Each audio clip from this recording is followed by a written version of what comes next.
everybody. Good afternoon.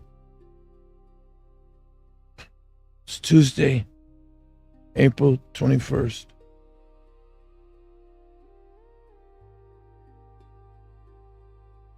It's been a terrible week.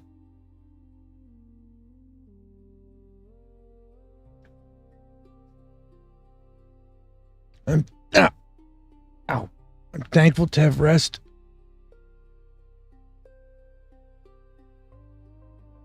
But I fear that's all there is for me now. I was pushed pretty hard this Sabbath past in my flesh. I thank you all for your prayers.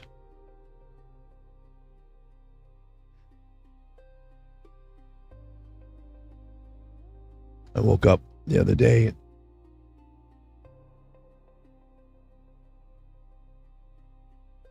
and I looked at my shoulder. I have a tattoo on it. I still have shame in it. It's old. It's not provocative, or it's just silly and stupid. But I looked at the shoulder.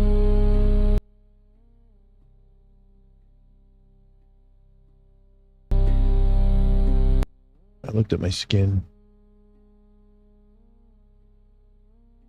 my arms. I started to touch the parts of my body where there's infection. I noticed the thinness of my flesh, the thinness of my skin.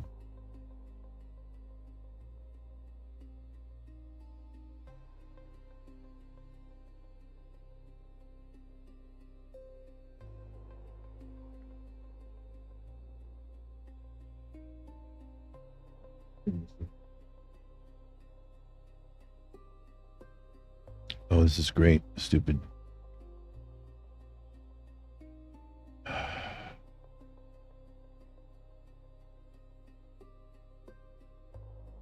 My notes. So, I thought of it. That shell that wraps around us.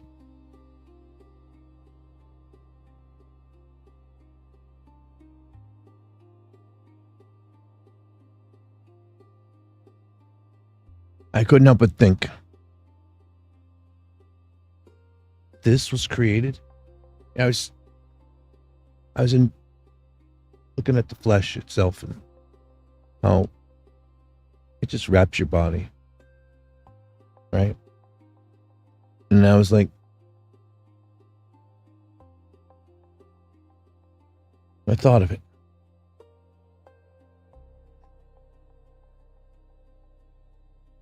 How? Why? Why was I created?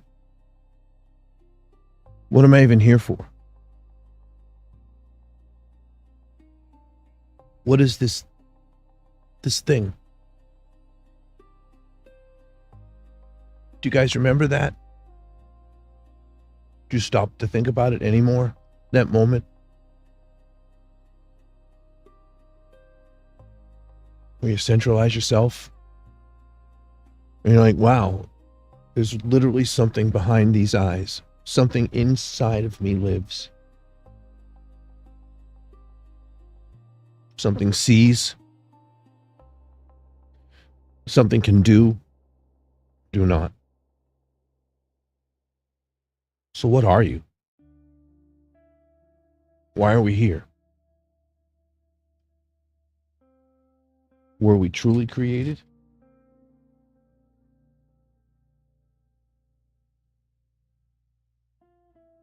And if so,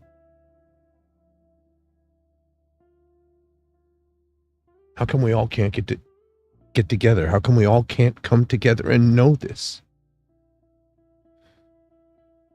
How come we all can't love? Why do we so often simply choose the way of Cain and we don't know it?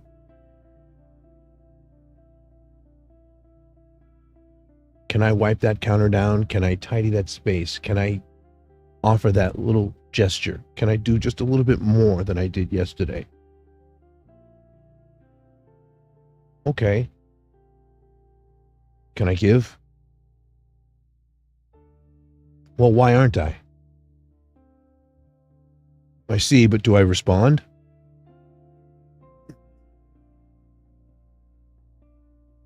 Do I actually do? Do I do everything needed? Or do I make an excuse for my flesh and say, I don't know if I can? Or do I say that's too hard?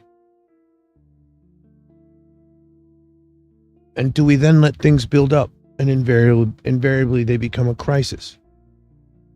Is that when we act? Is that when we act only then? How come we don't learn how to prevent that thing from happening again somehow?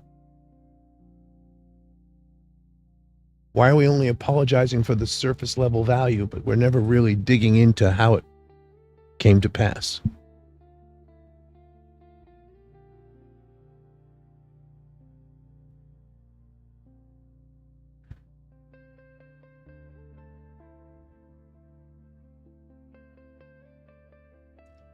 Why don't we learn how to prevent these things from happening again?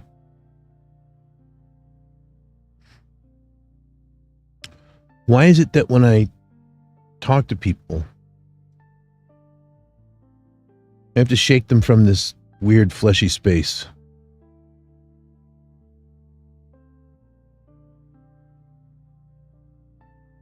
This superficial, shallow space. That poor, callow, and vain space.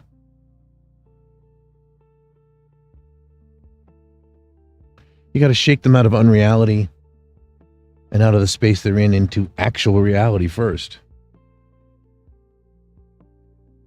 You got to shake them out of that space where they're filled with smiles and high feelings and, oh, hello, I'm so happy to see you. And then when you wake them up, they're like, oh, wait, what? There's something really serious going on here? That's pretty difficult to deal with. It's hard to face. We can't talk to people about the hard things because everyone's trying to put a smile on their face and just outwardly be, but they're really not trying to be anything. It's like they're trying to be a fake thing. So when they're called to act, there's no substance. I call it all chat and no hat.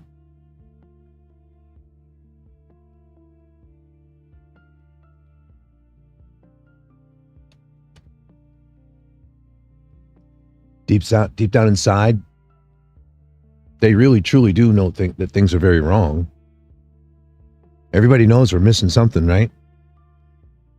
Something's not bringing us together. I mean, I got caught up in a lot of this mess. I got lost in it. I came to understand that the world rewards self, rewards pretense, manipulation, advantage, and the misuse of others. But those are the very things that must be exposed and stripped out of a person on the way from exile to the kingdom. That's what I'm learning these days through this Omer study. It's pretty serious. I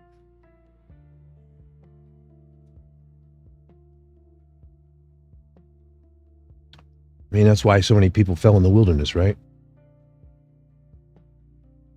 They weren't willing to let that part of themselves die. They would not obey. They would not be corrected. They couldn't be corrected. They would not allow necessary change to take place so they could be fit for the kingdom. The old man had to be stripped away. That's why discipleship's not optional. It's not a second tier. It's not Oh, now you believe. Now let's talk about discipleship. When you're ready. It's the very path by which a person is made fit. What will not die out there, you won't be allowed to bring in. What would not die, they weren't allowed to bring in. What you won't get rid of, what you're not willing to get rid of, sacrifice, you won't be allowed to bring in. And that meant that they themselves were not allowed, right? They did not repent. They did not truly believe. Now imagine living among that crowd during the Exodus. Imagine being one of Israel or one of Egypt, but you're believing, right? You've been pulled out of this. You've seen something that's changed your life. You became a believer. You repented and you believed. So let's just say you're traveling in this wilderness, right? As one that does believe. And you're surrounded with others that are struggling, right? And stumbling. Well, imagine being the one that saw also that they had to stop. They had to give up these things or they wouldn't make it in. How would you reach them?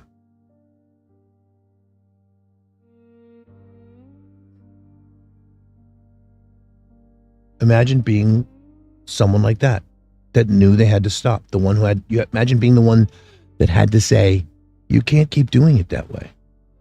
You have to see this rightly. What if in that very moment, in the Exodus, Yahuah had touched you?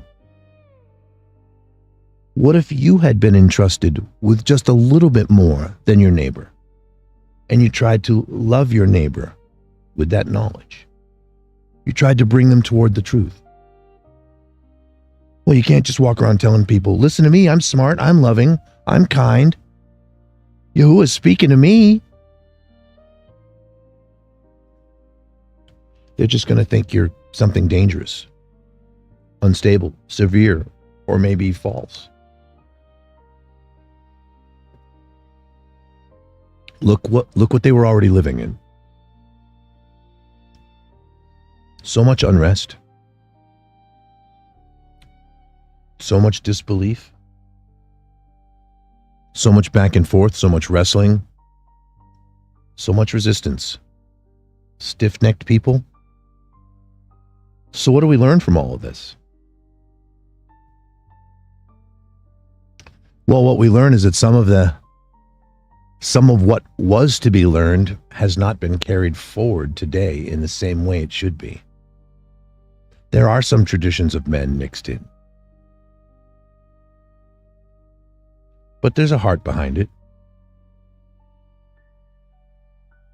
So for a person that truly doesn't want to offend Yahuah, the issue remains the same. How do I do it?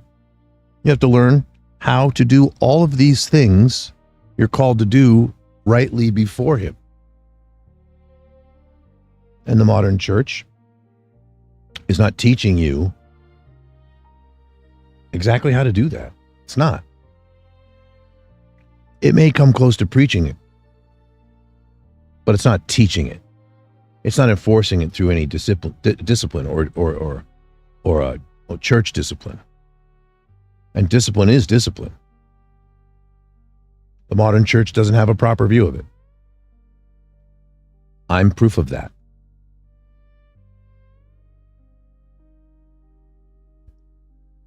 I've discovered that the only way to learn how to do these things rightly before Him is to submit and obey. And when necessary, you must allow these things to be tested. That becomes the testimony. becomes the witness of your testimony. That becomes the fruit you produce. You have to show good fruit, right?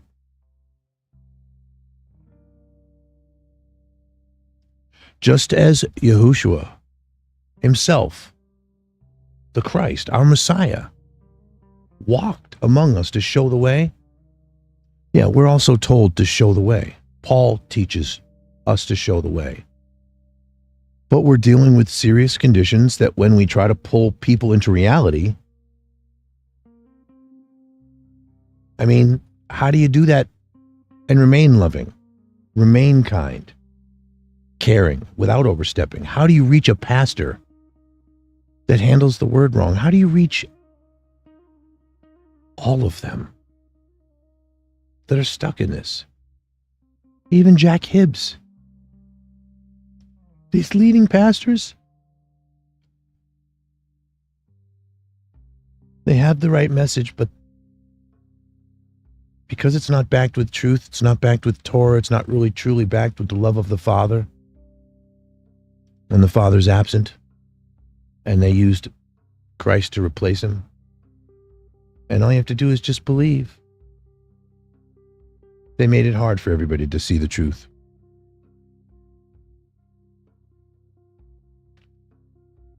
So how do you do this without making even your effort seem unrighteous?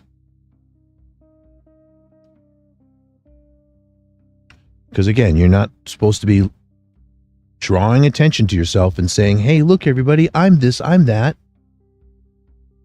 Listen to me. So your fruit, your behavior, your works, it must become the very thing that shows who you serve. It must be that light.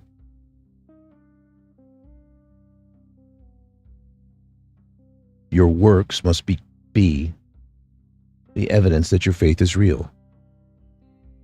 And you have to be very careful in the doing.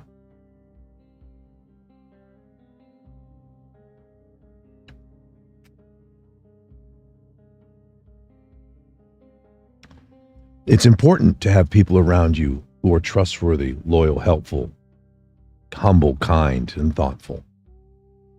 People who always want to be cheerful and loving and strive to achieve it through great adversity. People who are never scheming and never scoffing. People who want to pull forward something cheerful and loving out of the abyss, out of the hatred, and out of the confusion.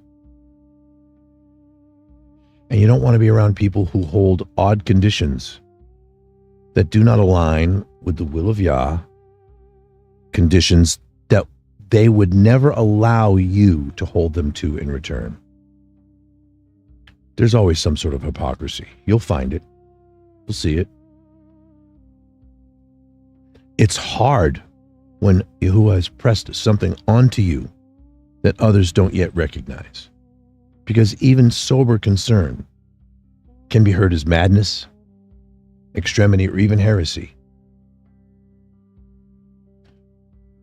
You can't walk around just telling people you're set apart. You can't be posting on Facebook, I'm a prophet, I'm Kodashim, I'm this, I'm that.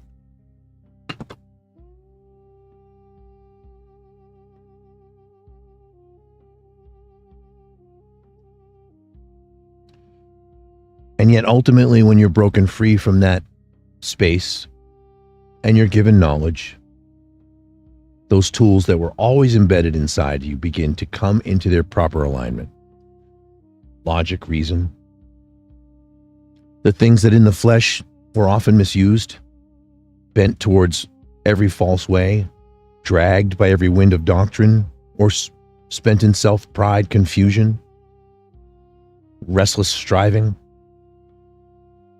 These things now become aligned under the will of Yah. You change. People who are set apart, they're not arriving at something foreign slapped onto them from the outside. they're unlocked. God's taking what he already gave them and aligning it with his will, with the truth.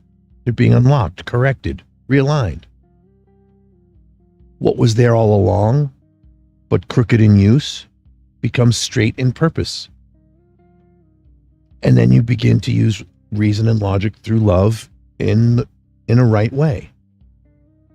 Not to merely analyze or argue, not just to see patterns, but to serve truth, to obey that very truth, to discern rightly, to love rightly, to respond rightly. I mean, if you were drawn at all, perhaps you were drawn by the Father because these things had to be brought in order, because your thoughts had to be changed, because your mind had to be renewed in certain places, because you were being prepared for the kingdom, because being set apart was never supposed to remain some sort of vague feeling. It was supposed to become response. And once that response begins, you become responsible for it. And this is the most convicting thing that I've done since 2018. This is serious because now the knowledge itself is placing demand on me. The Omer is not merely giving me thought and insight. It's giving me sight that requires action. It's showing me where faith must become visible, where obedience must answer conviction, and where what I claim to know has to take form in how I walk. If Yahuah is giving me these things, then I'm not free to just admire them. I'm required to act on them. I'm required to let them complete the work. And that means the question is no longer, what do I see? The question is, what will I now do because I have seen it? The Omer is a training ground where action, motive, restraint, and love are all tested together. It trains a man to ask in every act, is this response still righteous? Is this obedience still loving? Is this restraint still just? Is this giving still clean? Is this severity still measured rightly? Is my patience true? Am I truly serving Yahuah here, or has the self quietly crept back in? It's not just formation through action. It's formation through constant probing of motive, posture, inward cleanliness, and obedience. It's the truth of the right and left hand. Right? The right and left hand are not merely about appearances before men. They're about whether the self is being kept under watch while obedience is taking place. All behavior under Yah must be kept under the right scrutiny and in the right order. A man is to be sober-minded. He is to know what he's doing. If he's going to claim the standard, then he must also stand under it. That means not only asking whether a thing is being done, but is it being done rightly, cleanly, lovingly, justly, and without the self corrupting it. The issue is much deeper than public humility. It's whether while doing what appears righteous, a person is making sure the self is always not stepping in to contaminate the act. It's whether what looks like obedience is still carrying the old leaven of pride, pretense, self-measurement, advantage, and inward corruption. This is why the Omer matters.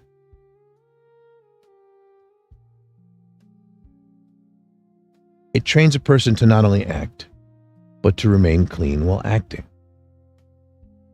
It's not just teaching me to do what is right. It's teaching me to do what's right without turning the flesh into a mirror. It's about doing what's right before Yahuah without turning it into identity theater, right? Being careful what the one hand is seeing the other doing. It's teaching me to respond cleanly without sitting at hidden self-regard, without secretly feeding on my own humility.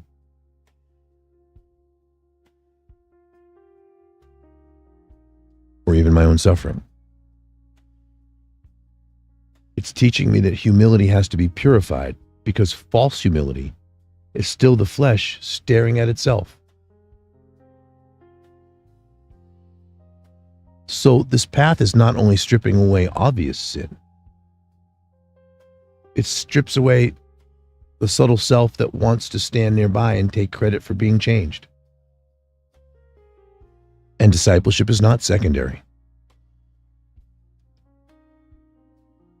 It's not the optional advanced track the modern church treats it as. It's not the extra thing for the especially serious. It is the path. It is the way from exile to the promised land. It is the Omer. It is the way of the Christ. It is what he teaches. You will be brought through these things. This is not a comfortable space. You were never told that following the Christ would be a comfortable space. It's not about cheery buffets and sing-songs and sewing circle religion. It's not Sunday party, wear your best, bring your food, smile at everybody, and go home unchanged. It's not an occasion for the flesh, though that's what it's often turned into. And my friends, where there's no real spirit, no real Ruach HaKodesh, the flesh is what gets fed. The greeting stays shallow. The smiles stay shallow. The words stay shallow. Everybody says, "Hi, how you doing? Oh, good to see you." And they put on their faces, but nothing truly is being touched. If the true Ruach HaKodesh comes upon you, that's a real thing, folks. It doesn't leave you comfortable in falsehood. It doesn't keep you at ease in drift. It doesn't allow you to hide inside a body of believers and just put on a smile and pretend. It doesn't flatter you and shoehorn you into dead religion. It brings conviction. It brings order. It brings fear. It brings light. It brings demand. And there is another spirit that holds people in these false doctrines, these false preachers. They're captured by it too, the false comfort. That managed, padded, smiling place where nothing has to die and nothing has to change. That's not the path. How do you walk once you've been brought through a path like the disciples' path, where sin is being stripped away? And when you're learning to not only do what is right, but you're doing it without feeding the self. You remember, "Oh Lord, which one of us is going to be the greatest?"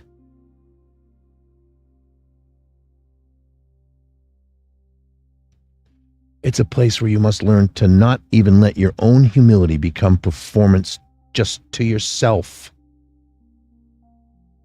Where the lesson is not merely action, but purified action. Not merely restraint, but clean-hearted restraint. Not merely giving, but of course, giving without inward self-congratulation. Where you have to become temperate and kind, so that the betrayer, if that betrayer turns out to be like Judas, living in your own home, you still know how to love in the right way. When someone comes to threaten you, you still have to learn how to sheath that sword properly. when it's supposed to be sheathed. You will walk that path. If you truly want the cup, you're going to get that cup.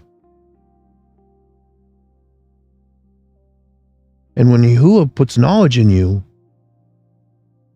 you're required to respond to it. You are required to know what to do. He's not giving you knowledge and saying, oh, now go do something with nothing. Not by any means. So that's what you see it.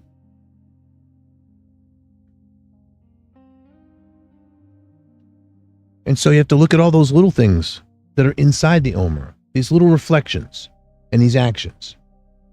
They become serious. And if you become serious, and you really want to get where you're supposed to get, this is what's going to happen to you. You're changed. You're a new creature. You get brought into a space where that old reality is gone. And you start seeing things a little deeper. And you start saying things like, wow, when you look at someone, you can say, I was there. I can help this person. But what do you do when this person says, well, if you're so good at this stuff, why don't you just do it yourself? Or they push you off like, oh, you make it sound like this thing I was doing on purpose. I really didn't mean to screw it up. I'm really like this. I mean, what do you do? What do you do when you're attacked? What do you do when you come to light, you come to knowledge, and you try to give it to someone and they say, so what, are you perfect? What do you do then? And they're in that same lost space. That's that same lost person you see when they're meeting and greeting each other. It's just the negative side of it.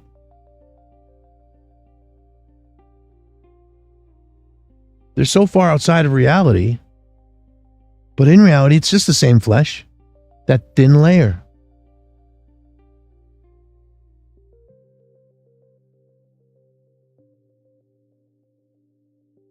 There's only two types of people in this world, folks. There's Abel and Cain.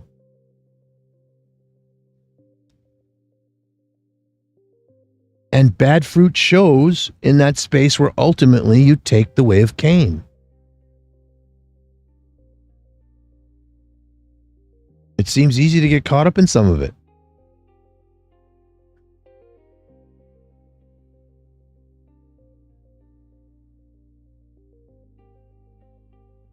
And only someone that sees stuff like this can say, wow, I understand when Yah showed up and said, hey, Cain, what's your deal? All you had to do was the right thing. And we're talking about after you screwed up, Cain. You all are grumpy, and your attitude is what I'm talking to you about. The attitude you're having now, Cain, if you had done the right thing, well, you could still fix this, right? But you're not. You're being grumpy about it. And I'm going to advise you, right? To not let sin ravage you, because it's right outside that door, waiting to devour you like a roaring lion. You're hated. The Dark One hates you. Hasatan hates you. He doesn't want you to succeed. Waiting to trip you up in every little space you can to help you prove that you're false, to take away that temperament. I mean, think about it. What was I witnessing? Sure, John might have thought he's been being loving when he's separating me from my wife, but he's not. He's missing the other pieces. He's not really being who, he was being who he thought he should be. His flesh was in the way. That's all there is to it. I'm not certain I would have acted different under the circumstances. How could I say I would be? I would have to be speaking from the perspective of the same space he was in without having the knowledge I have now. I'd have to be in that same space. I don't know. If I thought there was a problem between a man and his, I've done it. I've stepped between a man and his wife before. Yeah.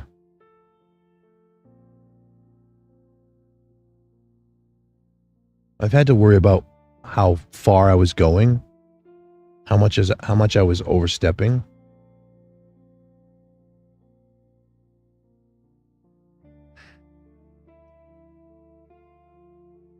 So right, Cain, he just had to do the right thing, right? And he should have made it right. And we're supposed to be under conviction in the same way. But often, what are we doing? What happens if we grumble about it and make it worse? What happens then? This doesn't become wisdom we can use for tomorrow, does it? What did Cain do? Look at it. He put it in the back of his head that he was the victim somehow, right? What did he do to himself? Look what he did to himself in that very moment. And it caught up with him. He gives over to it, right? He gives over to sin. And he takes his brother's life. And then look how he acts afterwards. Deflects, blame shifts. It's not my problem. What am I, my brother's keeper?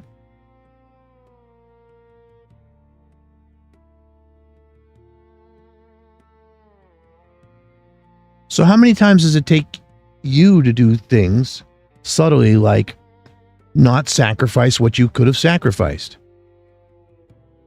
Not done what you could have done in the right ways? How many times does that have to happen to you without you knowing it before it takes a hold of you? And you become that thing, that unreachable thing, that self-righteous thing. Because you're wrapped in that flesh. Because that's where the burden increases, right? Because you're not just facing your own flesh in this exile, right? In that path from exile to the kingdom, you're just not alone in it, are you? You're facing a sea of people. How do you speak to them? How do you reach them all? How do you warn them without becoming proud in their sight?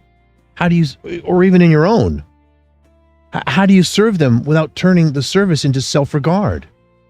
How do you show Yahuah that your faith isn't dead, that your work is being made complete, the work within you, the work started by Him? How do I show Him that what He has shown me is not falling to the ground unused? It's one thing to receive light. It's a completely different one to walk in it. It's one thing to be shown. It's a completely different thing to obey. And if I'm being brought through this path,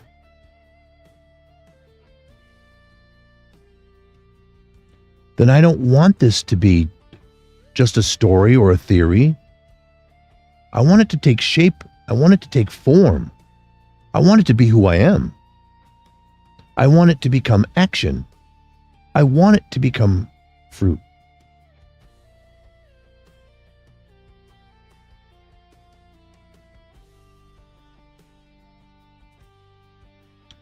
So what do we do with the folks that don't even want to understand? What's supposed to happen then? What about the person that doesn't see? That's a moment where love needs to take place in a certain form, right?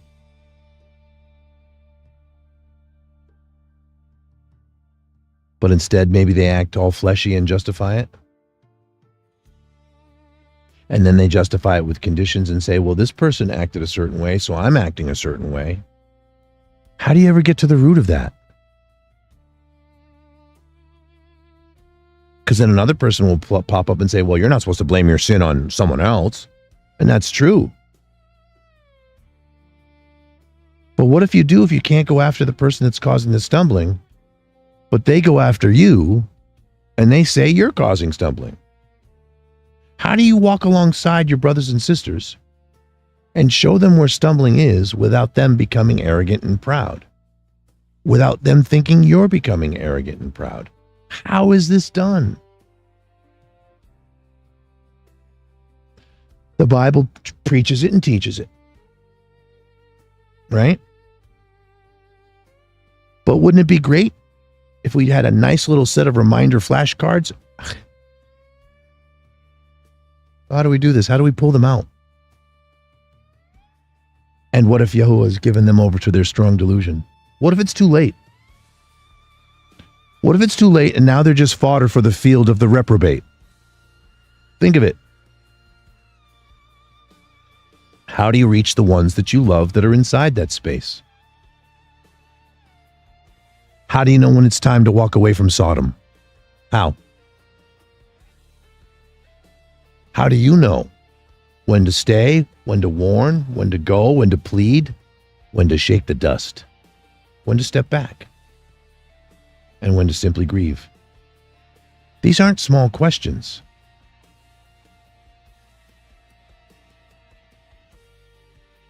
This is discipleship. I don't know what Richie's teaching is discipleship. I don't know what any of them are teaching. Because these are the questions that come when a man has himself been pulled out of pride, out of self-deception, out of the latch of arrogance, and now watches others run from the very light that saved him.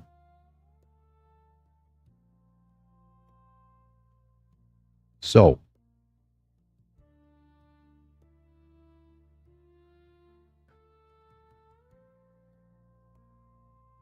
every moment, where are you? Are you sitting in front of a countertop that you can tidy? Is there a hand you can reach out to help someone with? Is there something being undone that you can do? Being left undone that you can do? And when we notice these things, does your flesh get in the way and say, we don't have to? When you start making your changes, are you doing it because you're truly under conviction? Because if I say something is filthy and I need to clean it, and then I don't clean it, what am I saying?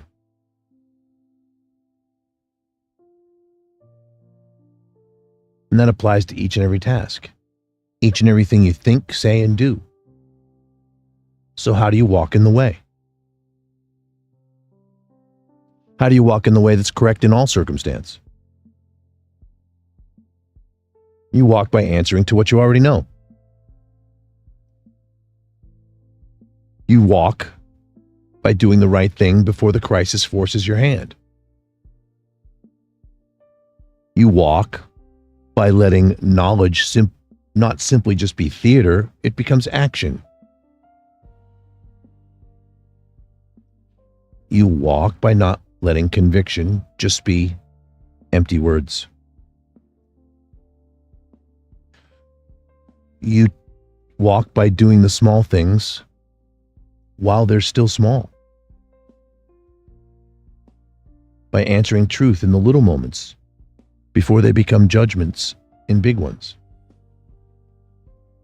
It's true for a simple countertop space. It's true for a marriage. It's true for a household. It's true for fellowship. It's true for sin. It's true for repentance. It's true for Cain. It's true for all of us. So yeah, this is serious. Because when Yahuah gives knowledge, he's not giving you a fancy suit to wear. He's giving you responsibility. And when he gives sight, he's not giving you a platform to boast. He's given you a burden to walk rightly. And if you literally, truly want to be brought where you're supposed to go, then you will be changed there. You will be made to see. You will be made to answer. You will be made to choose. And the choices keep coming back in 1,000 forms. Will I do the right thing now? Or will I let my flesh delay until this thing grows some teeth? That's the question. That's the way. That's the struggle. That's the teaching.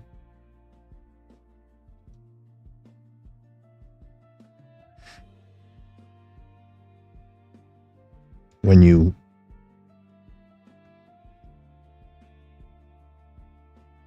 give of yourself,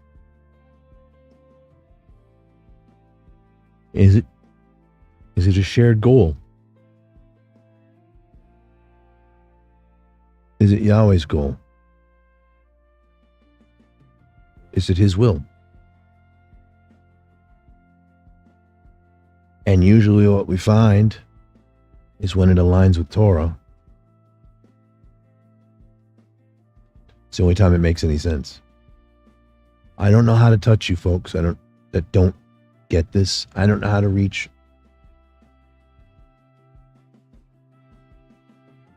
I mean, I know doing what I'm doing is what I'm supposed to be doing.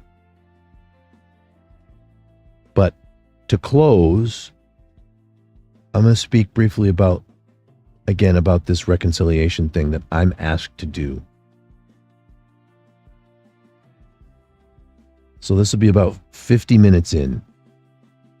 We'll timestamp that maybe for folks, so the people that this is addressing can go right to that spot on the video. Perhaps I'll just do a separate video. Chosen People Ministries in Brooklyn, New York. I wish you would investigate further, because Beth Shar Shalom, the congregation taking space in there on Saturday on the Sabbath, has told me that I must reconcile with the lawless group that you have renting the space for Sunday. The pastor in that Calvary Life NYC, for your information, Beth Shar Shalom, for your information, Chosen People Ministries, he mocks you on that pulpit. He literally mocks you as law keepers, Judaizers, right?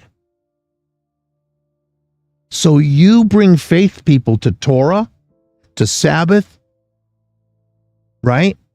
To feast days, Chosen People Ministries.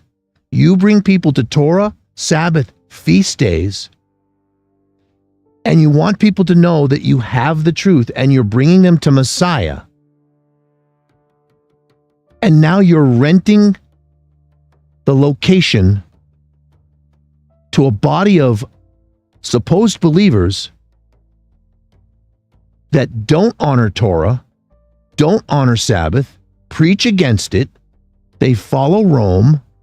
They follow Constantine, who didn't want to have anything to do with the nature of the Jew, the religion of the Jew, or the doctrines of the Jew. And Richie Cancel, the pastor of Calvary Life NYC, literally stands on that pulpit and records himself making fun of people who keep the law, who understand what Paul said, who understand what Torah means. So you cannot tell me, Beth Shar Shalom, that you are aligned with this other group, because this other group, their leader, mocks you and makes fun of you and makes fun of me and mocks me, and you're asking me to reconcile with them.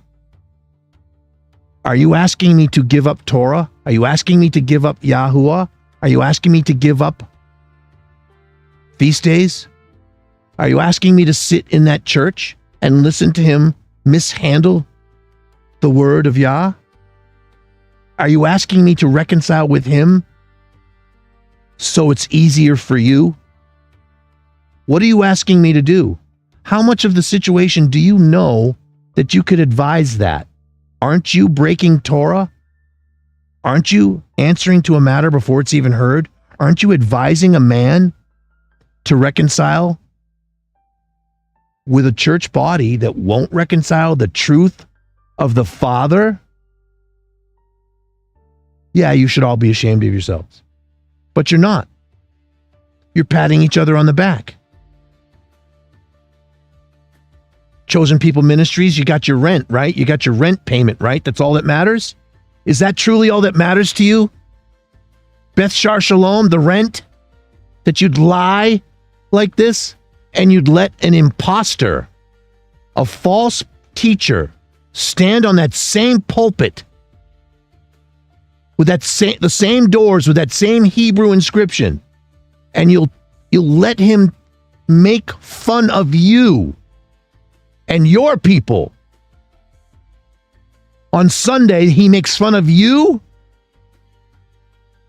by saying law keepers. Oh, if you're one of those law keepers, if you're one of those observers, these Torah people, yeah, he's talking about you. So you got a whole body of believers that despise you in your sanctuary on Sunday. They don't embrace you. They don't love you. They don't bring you into their fold, and you don't bring them into theirs.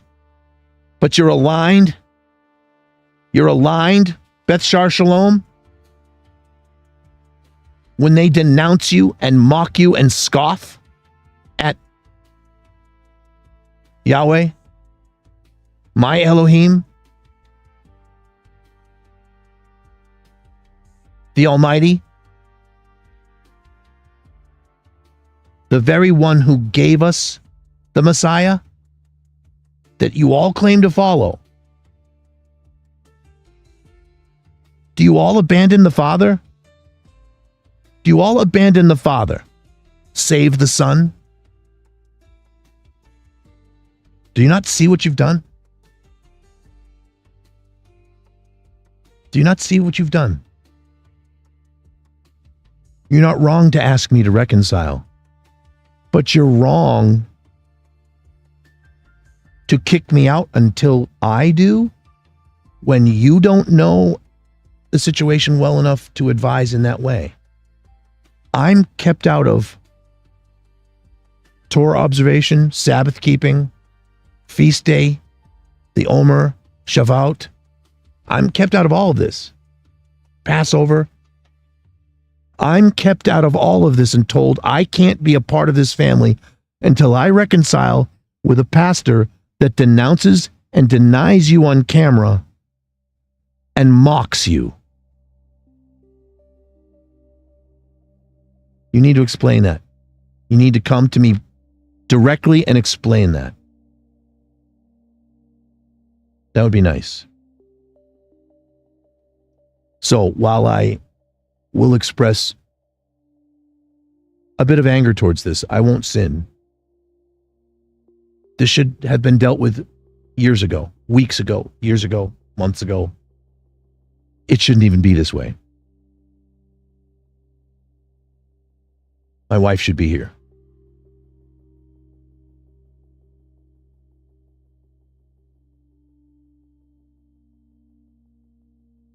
My poor sons. What foundation are they being taught? What are they being taught by Beth Shar Shalom, by Calvary Life, NYC? Right? What are they all being taught by these people that talk but don't do?